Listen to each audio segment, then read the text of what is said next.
doing on this lovely podcast day? Do you care about your self-care? Yeah. All right. You know, we got to bring back some energy because we got robbed again. Yes, y'all. We got robbed again. But before I start on that robbery, I don't want to rob my guest of her moment of being on this podcast and being a part of this Tier 1 family. To my left, I would like everyone to shout out for Crystal. Yes, Crystal. Hello. All right. Well, actually, we didn't get robbed again. We had breaking and Oh, you know, entry. you're right. We had a breaking and entry. You know, we didn't get away with anything. Okay, we got robbed in the sense of they just did it. That's why I was saying, like they did it. They did it again. They got in.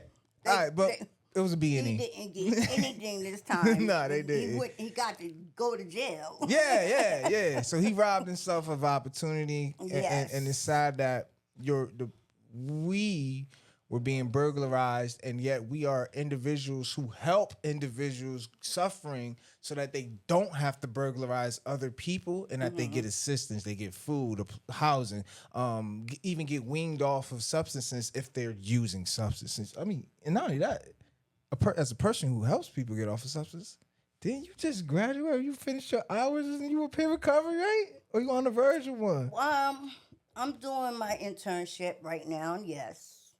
For a peer recovery specialist. Thank you. Yes. Tell us a little bit about yourself for the audience. Well, before we rob you of that opportunity. I'm giving back, I am giving back as a peer recovery specialist, trying to help people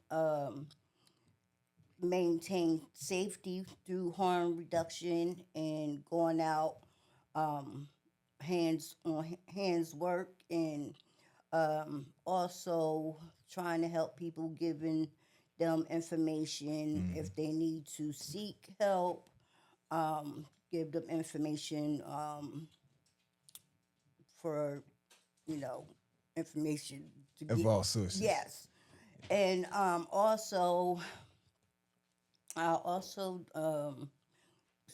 like I said, doing my internship, doing my credit hours, which I already completed, only like 149. I learned today. 300 something left. Yeah. I remember they said you got 150 left. I was like, Yeah, I just started, and it's I love it because it's who I am, and I love to help people. Yeah, it's who I am. It's good to know that. People, yeah. Because one thing about, I'm gonna just speak from my experience of being a person that loves helping people. It's not even just the fact of loving helping others, it's knowing that I get the help too. Like the same effort and input I'm giving somebody, without feeling judgment of if I'm giving the right help or giving the right information, that help and that information is also being given to me. So out of that display of what I'm being given, I know how to give it to someone else, just in a way that I understand it. And helping them. Right. That helped me. Right. It makes you feel good. Yes. It completes me, makes me feel good that, I'm giving them, happiness and joy and, completion, Yeah, I understand where you're coming from. And that's kind of hard to do after being robbed sometimes. Yeah. But for this podcast episode, after the trials and tribulations, we're still here. We're still smiling. We're still cheering. We're still rooting. We're still praying. We're still helping everyone who needs help. Would you like to read our quote of the day? Oh, quote of the day. Courage is not the absence of fear, but rather the assessment that something else is more important than fear. Franklin D. Roosevelt. What you say on that?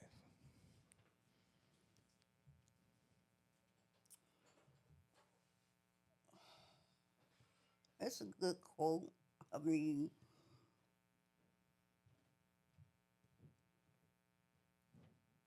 what you say on that? Well, I'm glad you asked, 'cause I was asking you too. But the reason why I asked, because what I take from the courage is not the absence of fear, but rather the assessment that something else is more important than fear. I look at it like how when I mastered what it was to understand the difference of reality and fiction with anxiety.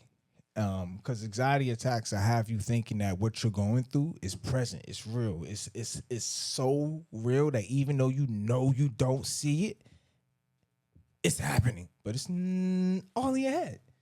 So if I remember that fear is the mind killer, I know to stay out of my mind. Whenever I see present situations coming, I'll handle it better by not retreating to a place of security when I can take it head on, knowing that this too shall pass. Mm-hmm. It's here right now. Okay, I'm listening. Or better yet, a good example. Maybe not everyone will catch it, but let's say I'm a boss at my job, and I might say I don't have a non-fraternizing clause, right? Mm-hmm. And then I'm messing around with one of my secretaries, and we just stop messing around, and then she pops up and says, "I'm pregnant," and I just keep working and writing, and I just says, "Okay," right? You know what I'm saying? I'm just like, "Okay," and then she's looking at me like, "Why he not picking his head up? I just said I'm pregnant." I mean, that's good to know, but I got a vasectomy. Now she's like, I was joking. I was just trying to see what you was gonna do. Okay, you're fired. You know what I'm saying? Like some things, I mean, it sounds a little harsh that I took it that level, but that's how situations sometimes appear. It'll come and we'll be so extremist instead of just listen. Be quick to listen, slow to react. Right. You got a choice. So that's what I take from this. All right. So even if I'm being robbed, which I have before, or in a situation where I have to defend myself, which I also have before, the best thing to do is be calm. Right. Don't overreact and don't not react. Right. Just okay. Just make a choice. Yes. Either be fearful or be courageous. Mm-hmm. And if you choose to be courageous, be the best at it. That part. So let's get on into our first question, if you don't mind reading, and then we're going to throw it straight to the audience with this first question, then bring it back into the room. You don't mind reading for the audience, Crystal? Question number 1. Okay. Question number 1. Most people think the trauma ends when the police leave, but in reality, that's when the indivisible trial begins. Psychological battles and reclaiming a sense of safety. Where are you, or where were you when it happened? Anyone in the audience? Hold on, the cameraman gonna pan it to you. Yeah, I can remember back in the early 90s when I had a break-in by a family member due to their drug addiction. And I was very traumatized because they had to lie their way to my neighbor's house to climb their fence to get into my yard to kick my back door in. Wow. And what was traumatic was my thoughts were, what if one of my children was home when that happened? I mean, if you're so trying to break in to get to feed your habit, how far would you have went? Which I think that was far enough. Yeah. If someone was home, you know, and that couldn't. That it wouldn't leave me. It didn't sit well with me, you know. Right. And then on top of that, it being an intimate family member, you know. So for a long time, that traumatized me. Like, you know, you have to question, you know, how can I protect my children? You know what I mean? So and even to this day, I have forgiven him, and he's been in recovery for a long time, and he has changed. But I still sometimes think on that because of that traumatic experience, the way I do things, how I keep my house, and how the way I protected my children, where I became overprotective, in a sense, you know. That's something like that can be very traumatizing, and it takes sometimes years to get over. Yeah. Especially when it's family. You don't know. Yeah. Thank you for sharing. Anyone else? Anyone else can share a moment of where they got robbed, or it's the past, or robbed somebody? Anyone? Okay. What about you, Crystal?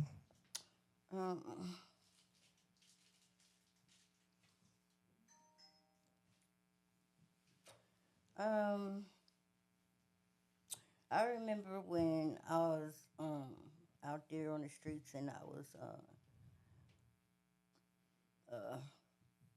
doing drugs, and I was in outside on the balcony, like on the porch at a friend's house. Yeah. Outside by myself, just had a stem, and I was just, by myself, just enjoying the weather. It was beautiful summer night, and it was a male friend, and we had set, he was inside laying down in the living room, and the door was unlocked, and I had the door. I had the chair next to the door, and but I had my back turned from the walk up, like people can walk up from the parking lot. But I didn't think nothing, because I didn't think I had enemies. So I'm sitting here, just got out the shower, and I'm just sitting there just chilling. And I'm sitting there enjoying myself before I take it down. All of a sudden, I'm falling back off a high chair, and this guy is beating me to death with a gun, just beating me. And I'm climbing in the house. And he's like pointing the gun at him and telling him to fall back. And the guy runs out the house, and he's beating me throughout the whole house. I'm crawling all the way through the house. He's stomping on my stomach and just beating me because he wants me to become his prostitute, his personal prostitute. Okay. So basically, you was being robbed of your innocence, your dignity. I knew this guy. He was my drug dealer. Okay, and he was my son's age. Wow. Okay, and if I would have told my son about it, my son would have went and found him and killed that boy at the time. And I wouldn't have blamed him.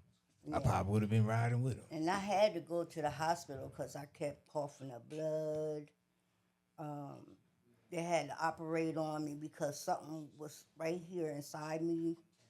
Something was inside my chest. I don't know what it was. They had to go inside me and fix something. And to this day still, it's like I don't want to live alone, but I don't want to just pick any man to be with me either. So I think the trauma is always going to be there, but I still got to do what I got to do to protect myself. I carry stuff like pepper spray. Shoot. I might want some bear mace to put them down ASAP. I carry big scissors and stuff like that. But yeah, I understand. And I understand. I just gotta say that to hear all that, everyone's story is powerful, and sometimes you don't know the magnitude of the strength of the individual you're next to until they tell their story. You know, that's why you don't judge a book by its cover. All right. And I'm glad that you made it through that. I'm grievingly sorry that you even had to go through that, or anyone had to go through what they went through. But I'm glad you made it through. Regardless, Yes, I'm glad you made it through because you're here for a reason. All right, know that, know that, know that. So we're gonna go on to question number 2 because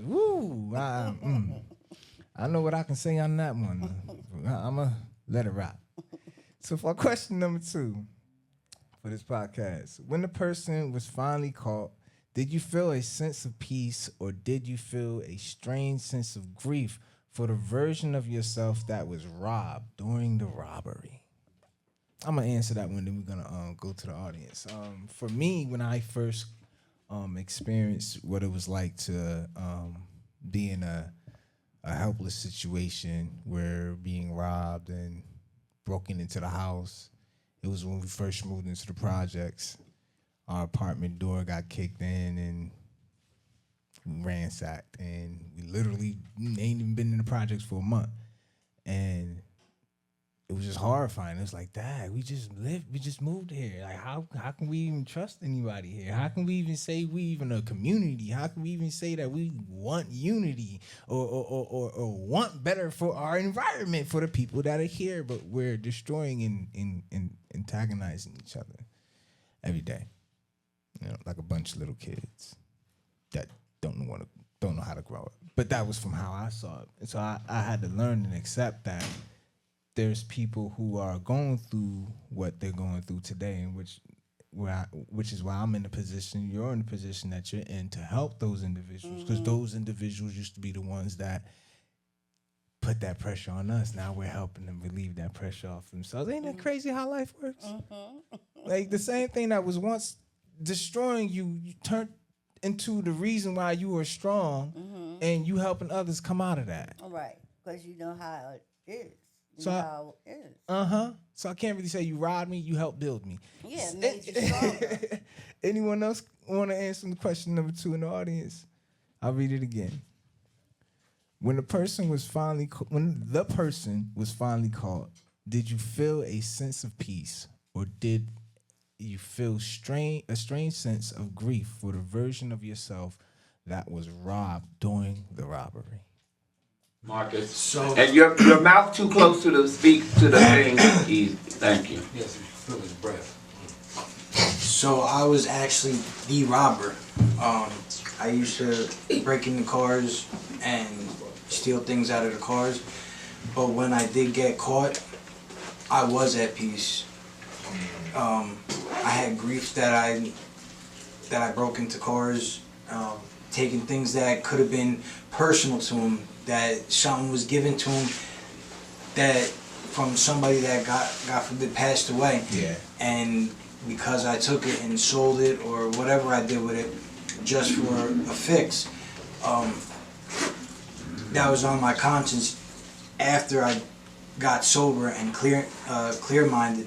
So I mean, it doesn't bother me as much as it did, because I come to acceptance like I had a problem. I had an addiction, you know. Besides the drugs, that was an addiction. Robbing the cars, that rush. But and it bothers me because in my paperwork it says I can't get in contact with the victims. You know, even if I wanted to send a letter just saying, "Hey, I apologize" or anything like that, I could get in trouble and go back to jail. Wow. So it all I can do is just pray to God, or even one of my counselors a while back said, write a letter to the victim and burn it or throw it away, you know, and just let it out. You know what I'm saying? Or what I'm doing now, talk about it. So I mean, I'm at peace, and I did have grief after the fact. That's good. Anyone else? Before we just jump, thank you for sharing that, Marcus. 'Cause, Takes a big it person. it takes a big person to admit that, like. Mhm.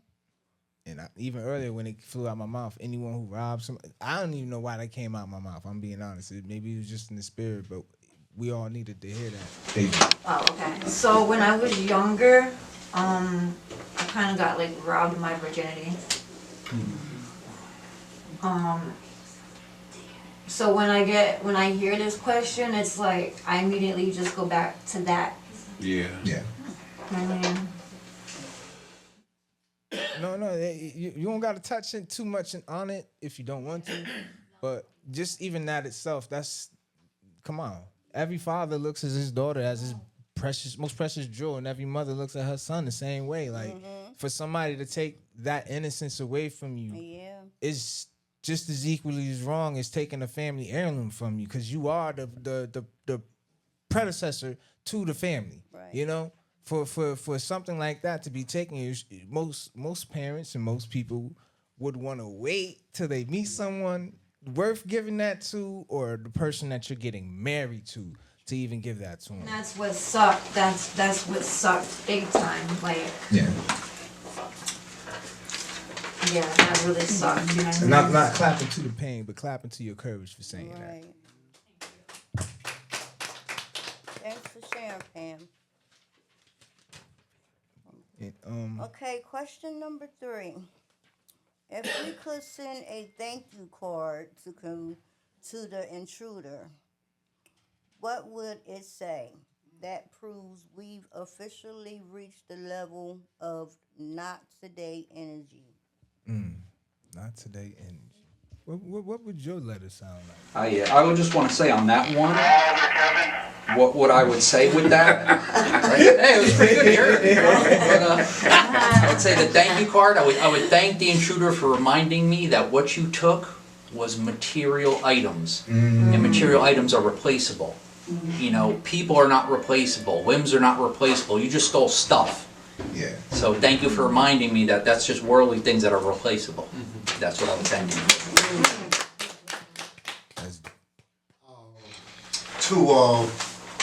I don't know if it would be a thank you letter.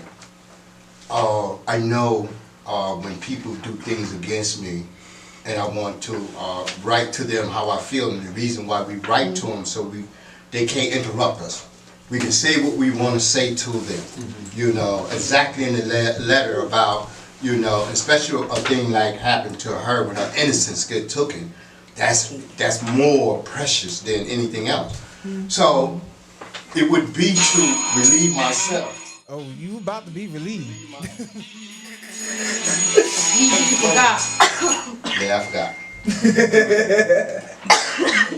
The letter wouldn't be for the intruder themselves. The letter would be for me to relieve what I need to relieve and to get that off me so I can go on in life.